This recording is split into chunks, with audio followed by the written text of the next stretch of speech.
आज की कहानी बहुत बढ़िया, बहुत इंटरेस्टिंग होने वाली है। यह कहानी बहुत ही प्रेरणादायक है। जो लोग इस कहानी को दिल से, मन से सुनते हैं, उनके घर में कभी भी कोई कलह उत्पन्न नहीं होगा। उनके घर में हमेशा सुख और शांति बनी रहेगी।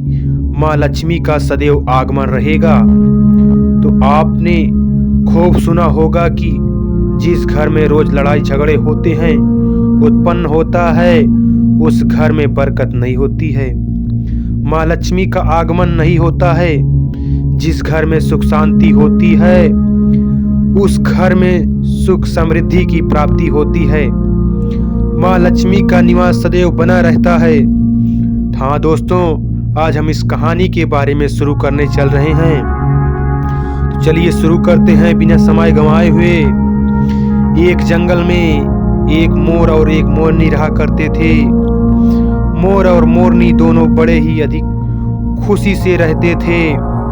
एक दिन मोरनी ने मोर से कहती है, पिया जी, हमें यहाँ से चलना चाहिए।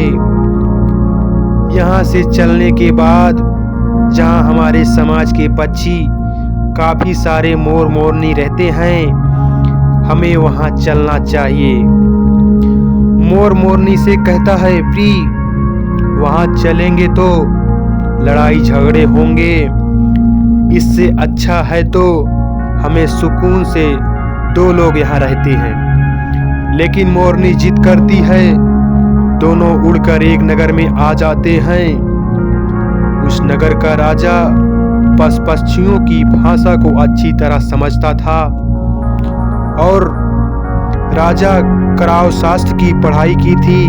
कराव शास्त्र का मतलब होता है जो पक्षियों की आवाज को समझ सके, पक्षियों की आवाज को पूरी तरह पक्षियों की आवाज को समझता था। और दोनों मोर मोरनी उस नगर में आ जाते हैं। एक दिन की बात है, राजा अपनी रानी से कहता है कि रानी, मुझे बहुत तगड़ी भूख लगी है और मुझे भोजन खिला दीजिए। राजा की रानी 36 प्रकार के भोजन बना करके उस थाली में सजा के, एक हाथ में पानी का लोटा, दूसरे हाथ में भोजन की थाली लेकर राजा के समक्ष आती हैं। राजा को भोजन परोस दी। जैसे ही भोजन की थाली राजा के सामने रखी जाती है, वैसे ही एक चावल का टुकड़ा जमीन पर गिर जाता है। यही नहीं, चींटियां अधिक घूम रही थी। एक चींटी चावल के टुकड़े को धीरे धीरे लेकर जाने लगती है। प्रिय साथियों, राजा इस घटना को देख रहा था।